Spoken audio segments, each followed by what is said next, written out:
Assalamualaikum warahmatullahi wabarakatuh, adik-adik di rumah. Apa kabar nih adik-adik semua? Semoga adik-adik selalu dalam keadaan sehat walafiat, kemudian selalu dalam keadaan semangat untuk belajar fisikanya ya. Oke, sebelumnya pertemuan yang lalu kita telah membahas tentang apa sih itu hakikat fisika beserta prosedur ilmiah, dan diharapkan adik-adik sudah mengerti atau sudah memahami pembahasan tersebut ya. Jika belum paham, harap tonton kembali video yang sebelumnya atau bisa bertanya kepada teman atau guru adik-adik ya. Oke, untuk saat ini kita akan masuk saja pembelajaran selanjutnya, yakni tentang besaran fisika dan pengukuran. Nah, apa sih yang akan kita bahas dalam bab besaran fisika dan pengukuran ini? Yang pertama, kita akan membaca dulu peta konsep yang ada dalam bab ini, yakni besaran fisika. Sebuah besaran fisika itu terdiri dari besaran pokok dan besaran turunan. Besaran fisika juga memiliki satuan dan dimensi. Nah, di mana satuan dan dimensi ini akan berguna untuk menurunkan persamaan serta memeriksa rumus. Selain itu, dalam besaran fisika juga akan berkaitan dengan pengukuran, di mana pengukuran ini kita akan mempelajari tentang alat ukur yang dapat digunakan dalam mengukur besaran fisika, serta ketidakpastiannya. Setelah itu ada angka penting dan notasi ilmiah. Namun, untuk pertemuan kali ini kita hanya membahas tentang besaran dan satuan saja. Untuk pengukurannya insya Allah akan dibahas pertemuan selanjutnya. Nah, untuk besaran dan satuan dibagi lagi, ada beberapa topik pembelajaran yang akan kita pelajari hari ini. Yang pertama itu ada besaran dan standar satuan, kemudian ada sistem satuan internasional, selanjutnya kita akan mempelajari konversi satuan, dan yang terakhir ada dimensi besaran fisika. Tanpa lama-lama, kita akan masuk saja pembelajaran pada topik yang pertama ini, yakni tentang besaran dan standar satuan dalam fisika. Nah, sebelum itu, coba adik-adik perhatikan dulu kalimat yang ada di dalam kotak ini. Katanya, misalkan adik berkata, rumahku berjarak 3 km dari sini. Nah, kata berjarak ini atau kata jarak ini merupakan besaran yang diukur. Artinya, besaran yang diukurnya itu ada berjarak ya, ada jarak. Kemudian ada angka 3. Nah, angka 3 ini disebut sebagai besarnya atau nilai dalam suatu pengukuran. Nah, setelah itu ada kata kilometer. Nah, kata kilometer ini berperan sebagai sebuah satuan dalam besaran. Nah, sehingga apa sih itu besaran ya? Besaran dalam fisika, kalau kita lihat dari kalimat ini, besaran itu adalah sesuatu atau kondisi yang dapat diukur, kemudian dapat dituliskan melalui angka-angka, dan selain itu juga terdapat satuannya gitu ya. Nah, ini kalau secara bahasa, besaran itu adalah sifat-sifat atau keadaan pada benda yang dapat diukur dan dinyatakan dalam angka-angka. Cukup mudah dipahami ya pengertian ini gitu, cukup mudah dipahami. Kemudian dalam besaran dari masa SMP sudah dipelajari bahwa besaran fisika itu ada 2. Yang pertama itu ada besaran pokok, kemudian yang kedua itu ada besaran turunan. Nah, apa sih itu besaran pokok? Apa sih itu besaran turunan? Yuk kita bahas sekarang juga. Nah, ini adalah untuk besaran pokok. Kalau besaran pokok ini merupakan besaran di mana dimensi dan satuannya itu ditetapkan melalui perjanjian internasional, tepatnya dalam Konferensi Umum Timbangan dan Ukuran yang biasa dilaksanakan tiap 6 tahun sekali. Ini dilakukan oleh berbagai negara ya, karena sudah ditetapkan juga 7 buah besaran pokok, yakni ada panjang, massa, waktu, suhu, kuat arus, intensitas cahaya, dan jumlah zat.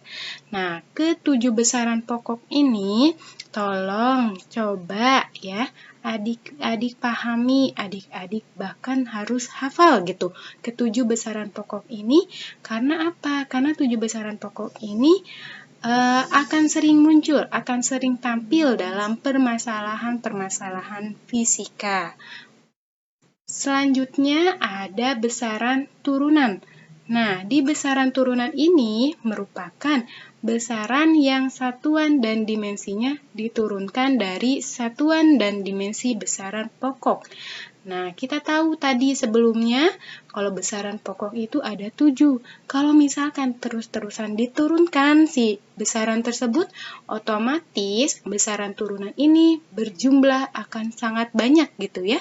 Bahkan lebih dari ratusan ya, bahkan sampai ratusan atau ribuan. Nah, salah satu atau beberapa contoh dari besaran turunan ini ada luas, kemudian ada volume, massa jenis, kecepatan, energi potensial, dan daya.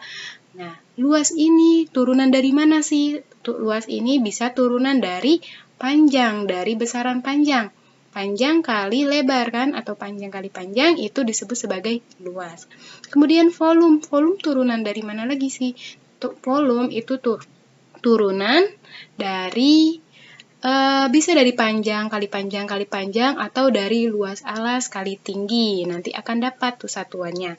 Massa jenis diturunkan dari besaran kilogram dan meter kubik. Meter kubik ini adalah volume dari volume.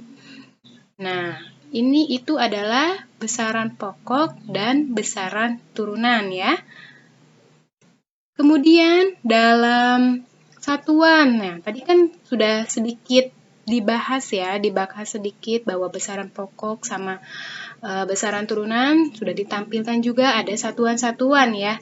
Nah, satuan tersebut haruslah tetap, artinya tidak berubah-ubah terhadap perubahan waktu dan tempat atau keadaan lainnya, sehingga dibutuhkan ketetapan standar satuan. Nah, ini merupakan teks yang di sini merupakan beberapa ketetapan standar dalam satuan. Misalnya, ada 1 meter adalah jarak yang ditempuh cahaya dalam ruang hampa selama 1/2 miliar ini.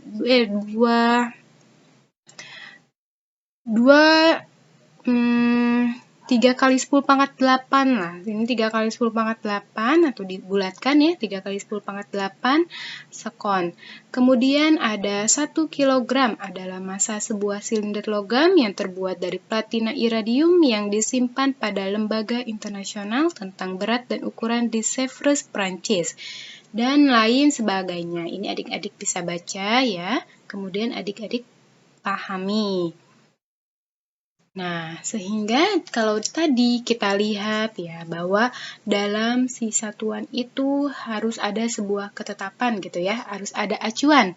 Sehingga satuan itu dapat disimpulkan bahwa satuan adalah acuan atau standar dari suatu besaran fisika, di mana ada 3 syarat yang harus ada dalam sebuah satuan ini, yakni mempunyai nilai yang tetap, kemudian bersifat umum, dan dapat dikonversi ke dalam sistem satuan lain yang sejenis. Selanjutnya, dalam fisika itu terdapat beberapa sistem satuan. Tadi kita sudah tahu pengertian satuan sama syarat-syarat satuan. Nah, sekarang kita akan bahas tentang sistem satuan. Nah, dalam fisika itu ada banyak. Nah, beberapa contohnya ini ada sistem matriks atau MKS, di mana satuannya yang terkenal itu ada meter, kilogram, dan sekon. Kemudian ada sistem satuan CGS, cm, gram, sekon. dan sistem satuan fps atau foot pound second. Nah, untuk yang dipakai dalam sistem satuan internasional dari ketiga sistem di atas nih, ketiga sistem yang ini, itu apa kira-kira menurut adik di rumah? Ya, atau yang sering kita dengar adalah sistem SI. Nih, sangat mudah ya, sangat terlihat terpampang nyata. Ada meter, ada kilogram, ada second. Artinya, sistem satuan internasional itu memakai sistem matriks atau sistem MKS ya. Nah, kemudian mengapa sih si sistem MKS ini dijadikan menjadi standar internasional? Karena ia memiliki kelebihan yaitu lebih mudah dikonversi ke dalam sistem satuan sejenis, dan selain itu juga tersedianya awalan-awalan tertentu untuk menyatakan hasil pengukuran yang sangat besar atau sangat kecil. Nah, di mana contoh awalan satuan dalam SI itu ada 10 pangkat 8, ini nanti disebutnya eksa, kemudian 10 pangkat 15, itu disebutnya peta, kemudian 1 triliun atau 10 pangkat 12, ini disebutnya tera, atau bahkan nilai yang sangat-sangat kecil, ada 10 pangkat min 18, ini disebut sebagai atom. Baik, kita lanjut pembahasan ke topik ketiga, yakni tentang konversi satuan. Nah, coba nih adik-adik perhatikan nih gambar yang ada di atas ini. Gambar tangga ya, sebuah tangga satuan. Nah, di sini adik-adik sudah kenal lama dengan si tangga satuan ini. Sudah dari SMP, bahkan waktu SD juga sempat disinggung gitu tentang tangga-tangga si satuan ini. Nah, di sini, tangga-tangga satuan ini biasa kita gunakan ya dalam mengkonversi sebuah satuan. Nah, di mana konversi satuannya itu merupakan pengalian satuan oleh faktor pengali atau faktor konversi. Di mana sih faktor pengalinya itu? Nah, faktor pengalinya itu nanti di sini. Misalkan dari kilogram ke gram. Berarti faktor pengalinya berapa? 1, 2, 3, dia turun 3, artinya faktor pengalinya itu adalah 1000. Nanti kalau misalkan ada yang ingin mengkonversi dari kilogram ke gram, artinya nanti 1 kilogram sama dengan 1000 gram, kayak gitu loh. Atau dari 2 kilogram, berapa sih nilai ke gramnya? Berarti tinggal 2 dikali faktor konversinya, yakni 2 kali 1000 atau sama dengan 2000 gram. Nah, sebagai contoh, coba kita pahami, jika kita akan mengubah satuan kaki ke meter atau foot ya, ini tuh, foot ke meter, maka faktor pengali yang digunakan adalah 0,3048. Nah, faktor pengali ini sudah ditetapkan ya, sama seperti yang tadi yang si tangga konversi tersebut. Nah, dengan kata lain, satu kaki sama dengan 0,3048 meter.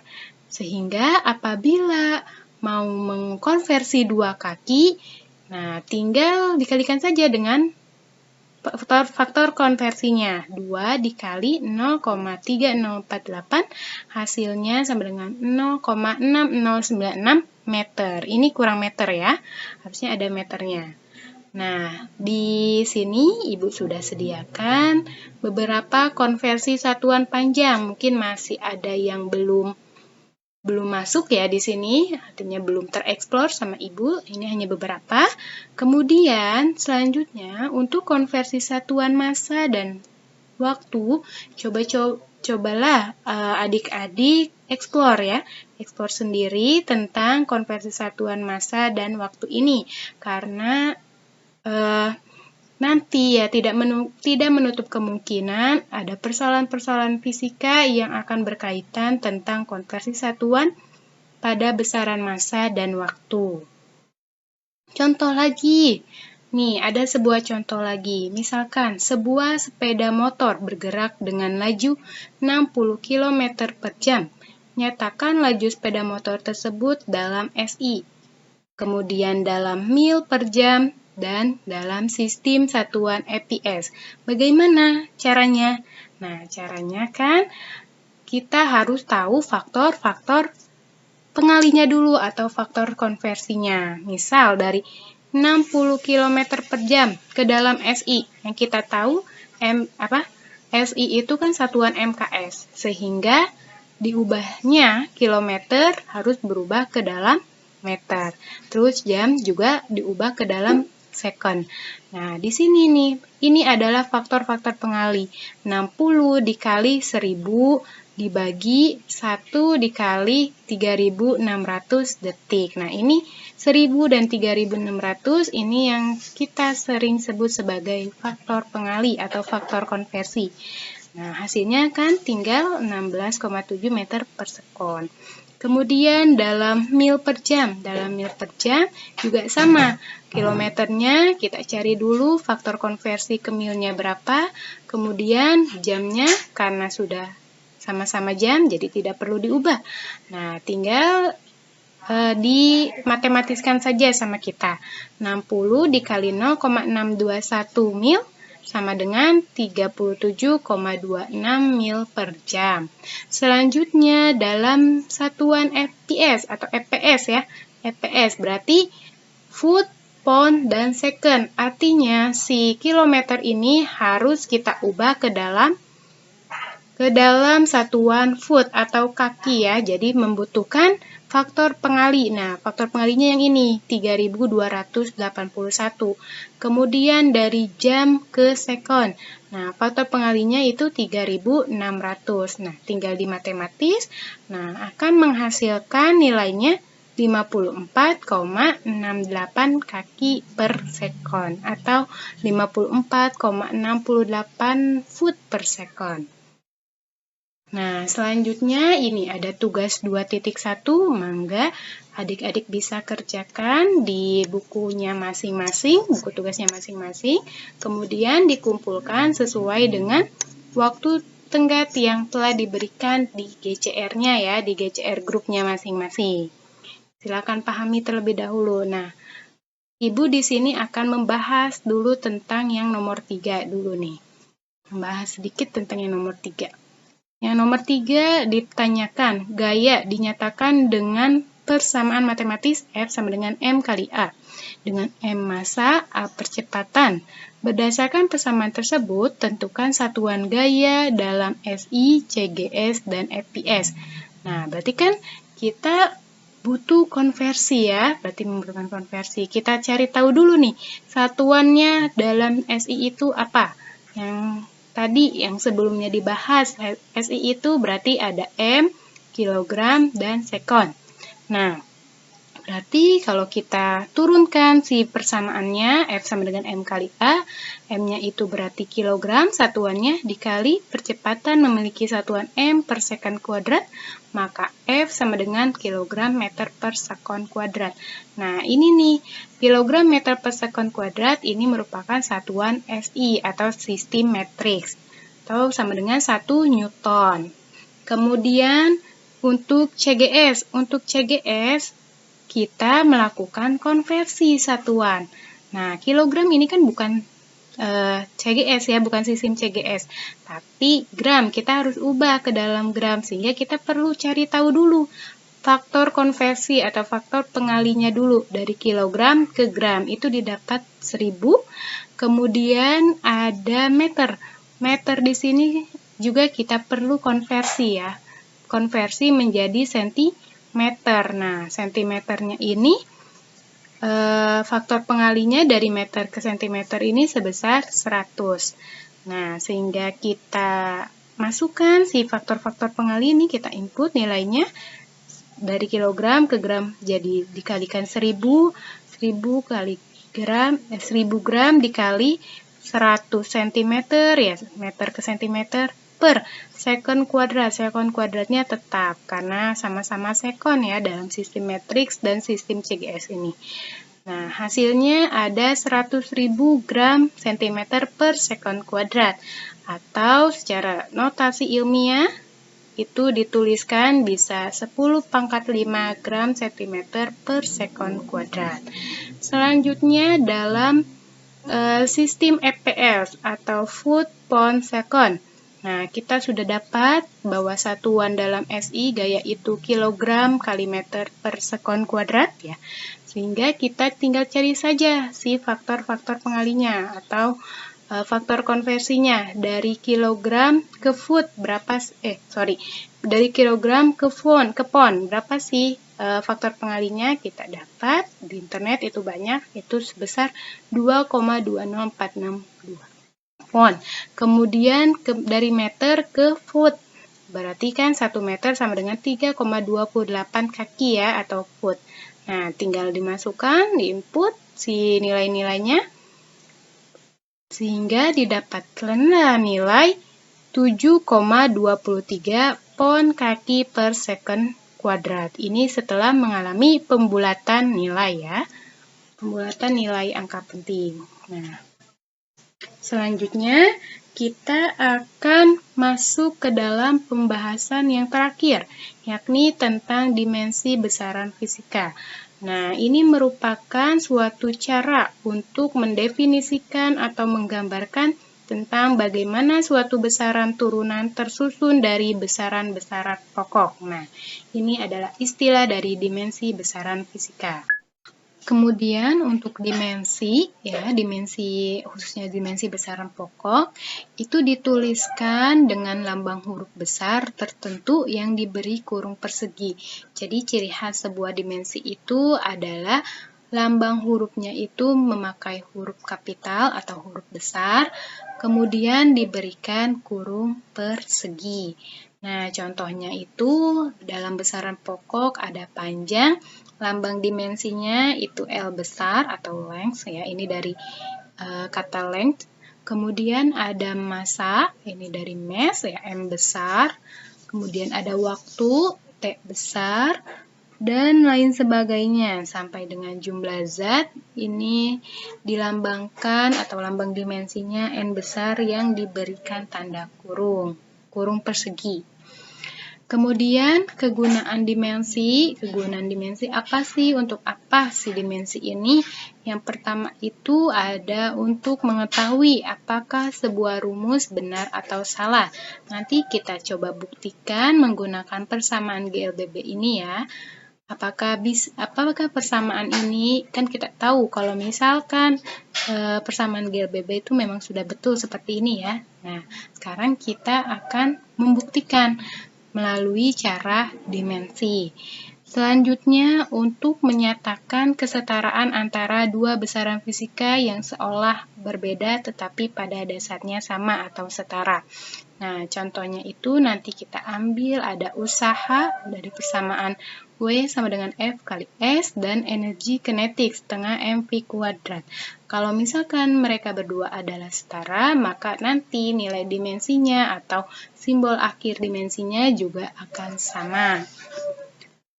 Nah, yang kita bahas yang pertama dulu bahwa dimensi itu mampu menentukan apakah sebuah persamaan itu benar atau salah. Yang pertama, ini ada besaran GLBB ya. Persamaan GLBB S sama dengan V0T plus setengah AT kuadrat. Nah, di sini kita tahu simbol dimensi dari jarak. Dari jarak itu adalah length atau L besar. Kemudian dikasih tanda kurung siku ya, atau tanda kurung persegi. Kemudian ada V0. V0 ini kecepatan. Yang kita tahu kecepatan itu artinya perubahan jarak terhadap waktu. Dimensinya L besar per T. T besar. Kemudian T ini tuh waktu. Dimensinya adalah time. T besar plus setengah. A ini adalah percepatan. Percepatan dimensinya itu L per T kuadrat. Kemudian ada juga waktu T kuadrat. T kuadrat ini berarti dimensinya cukup T besar dikuadratkan. Nah, dari sini kita bisa lihat nih. Ini kita bisa cara matematis ya. Bisa dihilangkan nih T besar sama T besar ini. Karena nanti jadinya itu T pangkat 1 dikurangi 1. Jadi T pangkat 0. T pangkat 0 berarti 1 ya nilai itu. Jadi nggak usah ditulis si angka satunya. Plus setengah LT kuadrat dikali T kuadrat. Nah, T kuadratnya ini juga bisa dihapus saling menghilangkan. Nah, sehingga di ruas kiri mendapatkan dimensi L, di ruas kanan mendapatkan 3/2L. Nah, untuk dalam penjabaran dimensi ini, koefisien atau nilai koefisien yang tertera ini dapat diabaikan. Nah, kita bandingkan kan kedua ruas dimensinya sama, maka persamaan tersebut dapat dinyatakan suatu persamaan yang benar. Kemudian kita lanjut untuk membedakan atau membandingkan dua besaran yang terlihat berbeda tetapi sejatinya harusnya sama gitu ya atau setara. Yang pertama ada usaha itu gaya dikalikan dengan jarak ya. Ini gaya yang kita tahu tadi adalah M kali A dikali sekon.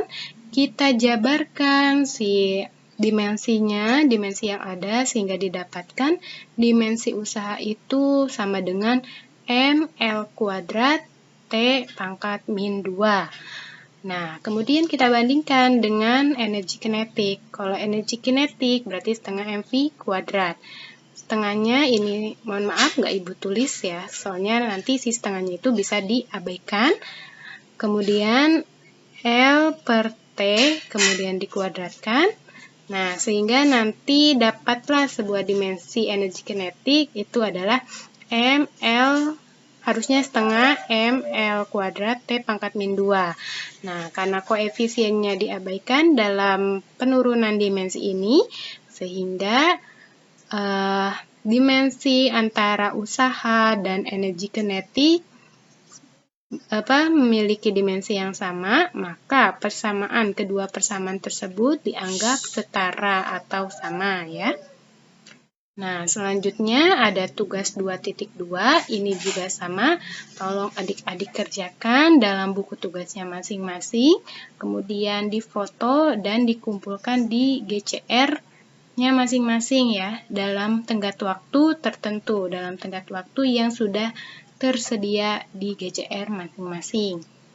Nah, sekian, ternyata cukup singkat ya pembahasan tentang besaran dan satuan. Nah, sehingga untuk pertemuan kali ini dicukupkan saja gitu ya, untuk pembahasan kali ini dicukupkan saja. Jika masih ada pertanyaan atau yang masih belum dipahami, silakan adik-adik bisa mengulang terus video ini ya, mengulang terus video pembelajaran ini, atau bisa langsung dikerjakan, atau bisa langsung ditanyakan dalam kolom komentar, atau dalam grup kelas, atau dalam grup GCR atau dalam Japri langsung ke Ibu itu boleh. Ya, sekian dari Ibu. Kurang lebihnya mohon maaf. Wassalamualaikum warahmatullahi wabarakatuh.